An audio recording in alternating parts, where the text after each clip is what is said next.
नमो नमः बच्चों। बेटा आज हम अपनी सप्तमी कक्षा का नवमः पाठः अहम अपि विद्यालयम गमिष्यामि, मैं भी विद्यालय जाऊंगी, इसका हिंदी अनुवाद कर रहे हैं। इसके बाद हम बेटा इसका अभ्यास कार्य करेंगे। अहम अपि मैं भी, अहम मतलब मैं, अपि मतलब भी। बेटा अपि जो है वो अव्यय शब्द है। मैं भी विद्यालय जाऊंगी, गमिष्यामि जाऊंगी। तो ये हम आज चैप्टर पढ़ते हैं बेटा, बहुत ही अच्छा चैप्टर है, लड़कियों के लिए है। अपने मौलिक अधिकार के बारे में बताया गया है। आप इसको पढ़ते हुए बड़ा एंजॉय करोगे। ध्यान से सुनना मेरा बेटा। देखो, मालिनी कहती है प्रतिवेशनी। प्रतिवेशनी क्या होती है? पड़ोसन को। मालिनी प्रतिवेशनी प्रति गिरजे, मालिनी पड़ोसन को कहती है, हे गिरजा, मम पुत्र मातुल गृहम, मातुल का मतलब होता है मामा, गृहम घर, मम पुत्र मातुल गृहम प्रति ही प्रस्थितः कश्चित् अन्यः कामपि महिला कार्यः अर्थम जानासि तर्हि पेश्यः। कि मेरा बेटा मामा के घर चला गया है, यदि किसी काम करने वाली महिला को जानती हो तो भिजवा दो। ठीक है, ओके बच्चा। काम अपि ही महिला कार्यम अर्थम जानासि, यदि कोई काम करने वाली महिला को तुम जानती हो, तरही पेश्य है तो भिजवा दो। इसके बाद नेक्स्ट है, गिरजा कहती है, आम सखी, ठीक है सखी, हाँ सखी, अद्य प्राप्तः एव मम सहायिकः स्वसुतायाः कृतेः कर्मार्थं पृच्छति समः। आज ही मेरी सेविका अर्थात मेरे घर कार्य करने वाली मेरी सेविका अपनी बेटी के लिए काम दिलाने के लिए पूछ रही थी। वो किसको काम दिलाना चाहती थी? अपनी बेटी को। स्वः प्राप्तः एव तयः सह वार्ताः करिष्यामि ही, मैं कल सुबह ही उसके साथ बात करूँगी। ठीक है, नेक्स्ट है, अग्रिम दिने, अगले ही दिन, प्राप्तः काले षड्वादने एव मालिन्यः गृहघण्टिकः आगन्तुं कमपि सूचयति, मालिनी द्वारम् उद्घाटयति। अब क्या कह रहे हैं कि अगले ही दिन सुबह 6 बजे, षट काले मतलब अगले ही दिन बेटा, प्राप्तः काले अगले ही दिन, षट वादने, षट का मतलब तो 6 बजे, षट वादने मालिनी गृह घंटी कहा, मालिनी के घर की जो घंटी है वो किसी के आने की सूचना देती है, अर्थात मालिनी के घर की घंटी बजती है। अब मालिनी क्या करती है? दरवाज़ा खोलती है। द्वारम उद्घाटयति ही, दरवाजे को क्या करती है? वो खोलती है। पश्यति ही, और देखती है, यत् की गिरिजायाः सेविकायाः दर्शनया सह एकः 8 वर्षदेशीयः बालिका तिष्ठति। कि गिरजा की सेविका दर्शना, गिरजा की सेविका का नाम क्या है? दर्शना, और उसके साथ एक 8 वर्ष की बालिका खड़ी है। 8 वर्ष की जो लड़की है वो खड़ी है। दर्शना कहती है, महोदये भवती कार्यार्थम गिरिजा महोदया पृच्छति सम, कृपया मम सुताः अवसरम प्रदाय अनुगृह्णातु भवती। कि दर्शना ने मुझे क्या बताया था? दर्शना महोदय आप काम के बारे में गिरिजा महोदया से पूछ रही थी, क्योंकि बेटा गिरिजा के घर जो है दर्शना काम करती थी। तो दर्शना कह रही है कि आप जो है गिरिजा से क्या पूछ रहे थे? काम के बारे में पूछ रही थी। कृपया मेरी पुत्री को अवसर प्रदान करें। ठीक है, अर्थात मेरी पुत्री से आप अपने घर का कार्य करवा लीजिए। मालिनी कहती है, परमेशः तु अल्पवयस्कः प्रतीयते, परंतु यह तो कम आयु की लग रही है। किम कार्यम करिष्यति, क्या यह काम कर पाएगी? अयम तो अस्य अधनस्य किरणस्य च कालः, अभी तो इसके पढ़ने और खेलने का समय है। दर्शना क्या कहती है इसके ऊपर? दर्शना कहती है, दर्शना कौन है बेटा? 8 साल की जो लड़की है उसकी मम्मी है, उसकी माता है। दर्शना कहती है, एषा एकस्यः गृहस्य संपूर्ण कार्यं करोति स्म, यह एक घर का सारा काम करती थी। सह परिवारः अधुना विदेशं प्रति प्रस्थितः, अब वह परिवार विदेश चला गया है। ठीक है, वह जो परिवार जिनके घर ये काम करती थी वह कहाँ चला गया है? विदेश चला गया है। कार्य अभावे अहम तस्य ही कार्यम अन्वेषयामि सम तेन भवत सादृशानां गृह संचाल्याय च धनम व्यवस्था भवेत्। तो काम के अभाव में, क्योंकि ये पहले मेरे साथ काम करती थी, जो विदेश चले गए हैं वहाँ उनके घर काम करती थी, काम के अभाव में मैं इसके लिए काम खोज रही थी जिससे आप जैसों का काम चल जाए और हम जैसों के घर चलाने के लिए पैसों की व्यवस्था हो जाए। ठीक है, तो वो क्या कहती है, ये बात कह रही है दर्शना अपनी पुत्री के लिए, उनसे कह रही है कि भाई आप लोगों के घर का काम चल जाएगा, अर्थात आपका घर का काम हो जाएगा और मेरी पुत्री को क्या हमें पैसे मिल जाएंगे जिससे हम अपना घर अच्छी तरह से चला सकेंगे। ठीक है बेटा। नेक्स्ट है मालिनी कहती है परम एतत् तुहु सर्वथा अनुचितम, लेकिन यह तो बिल्कुल अनुचित है। किम न जानासी, क्या तुम नहीं जानती हो, यत् की, यहाँ पे यत् भी बेटा अव्यय शब्द हैं, शिक्षा तु सर्वेषां बालकानां सर्वसां बालिकानां च मौलिक अधिकारः, शिक्षा तो सभी बालक और बालिकाओं का मूल अधिकार है, अर्थात मौलिक अधिकार है। शिक्षा का अधिकार बेटा मौलिक अधिकार है ना, आप सभी जानते हो।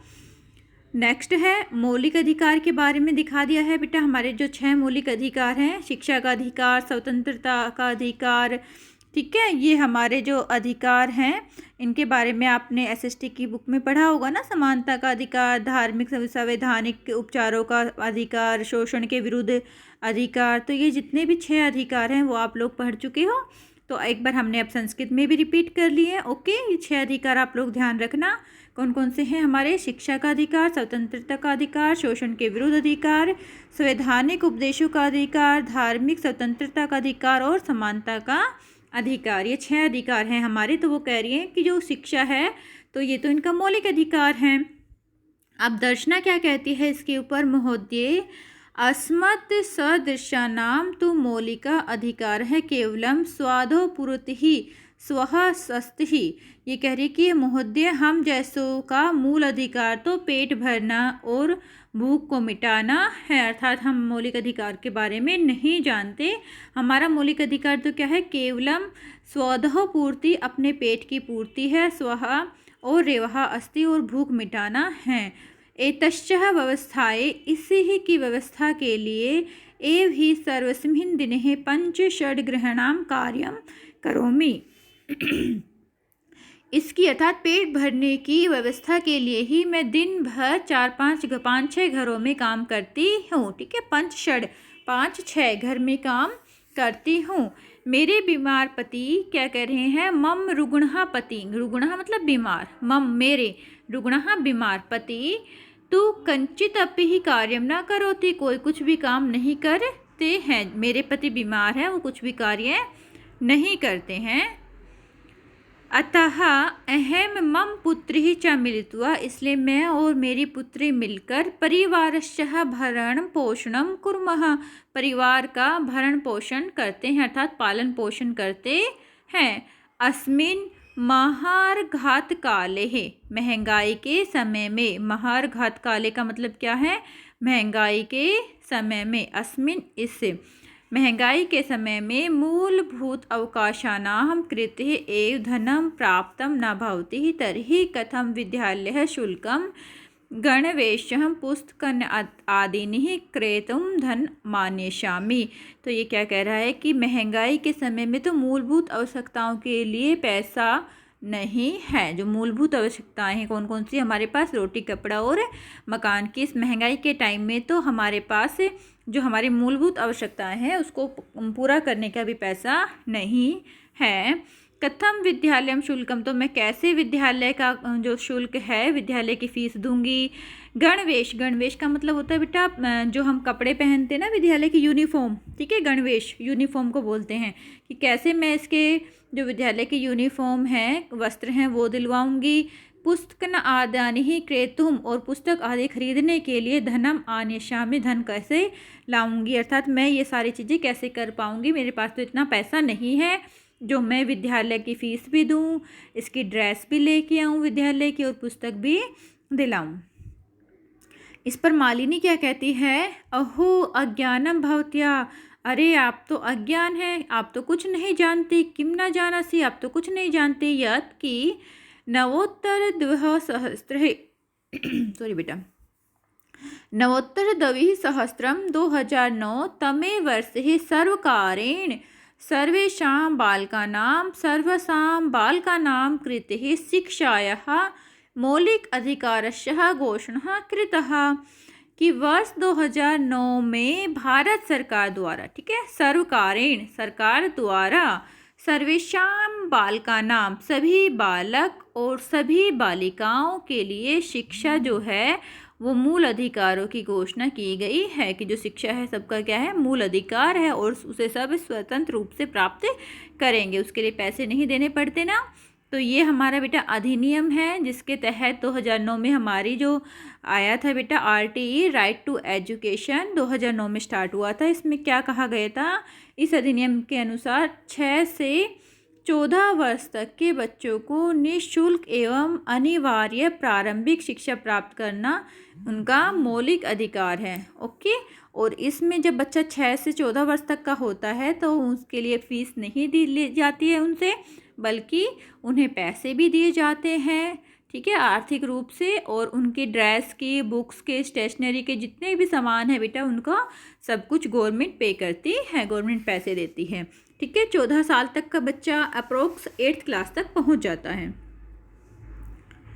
नेक्स्ट देखिए, यद अनुसारं षड्वर्षेभ्यः आरभ्य 14 वर्षपर्यन्तं सर्वे बालाः समीपस्थः सर्वकार्यैः विद्यालयं प्राप्तं न केवलं निःशुल्कशिक्षामेव प्राप्यन्ते अपितु निःशुल्कगणवेशं, पुस्तकानि, पुस्तकस्यूतं, पादत्राणं, मध्याह्नं भोजनं, छात्रवृत्तिम् इत्यादिकं सर्वमेव प्राप्स्यन्ति।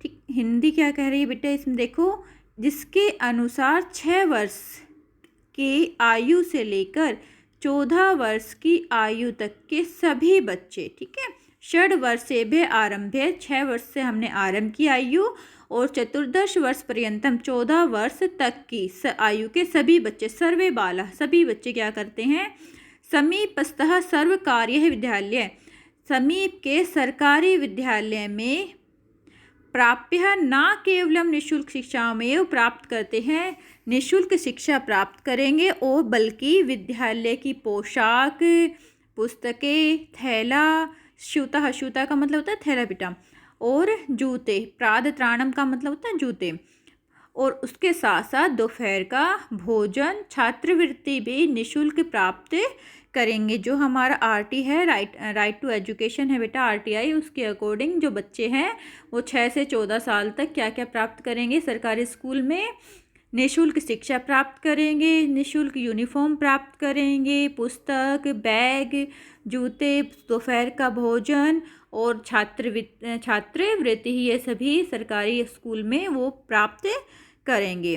ओके बेटा, आप सबको पता है भोजन मिलता है ना लंच में हमें सभी बच्चों को, और छात्रवृत्ति भी दी जाती है, बैग, जूतों के लिए आपके पैसे दिए जाते हैं, आपके अकाउंट में डाले जाते हैं। ओके बच्चा, नेक्स्ट है दर्शनः अव्येपम आश्चर्येण मलिनी पश्यति। जो दर्शना है ऐसा भी है, मतलब आश्चर्य से मलिनी को देखती है कि क्या ऐसा भी है कि जो सरकारी स्कूल में बच्चों को फ्री की एजुकेशन मिलती है, फ्री की शिक्षा प्राप्त होती है। मलिनी कहती है आम, हाँ वस्तुतः एवमेव, हाँ सच में ही ऐसा है। दर्शना कहती है कृतार्थम प्रकटयन्ति ही, धन्यवाद प्रकट करती हुई कहती है अनुगृहीतो अस्मिन् महोदय, हे महोदय मैं यह जानकारी पाकर अनुगृहित हुई हूँ। एतद बोधनाय, मुझे यह पता चला, अर्थात मैं यह जानकारी पाकर अनुगृहित हुई हूँ, आपका धन्यवाद। अहम अध्ययेह वास्यः प्रवेशम समीपे विद्यालयम कार्यशामि, आज ही मैं इसका जो प्रवेश है अर्थात इसका जो एडमिशन है पास के विद्यालय में करवा दूंगी। ओके बेटा, तो हमें याद रखना है शिक्षा का अधिकार हमारा सबका अधिकार है, ठीक है, सर्व शिक्षा के अनुसार हम सब पढ़ते हैं। ओके बेटा, धन्यवाद, टेक केयर बच्चा, गॉड ब्लेस यू बच्चा, आपको भी हमेशा पढ़ना है। ओके।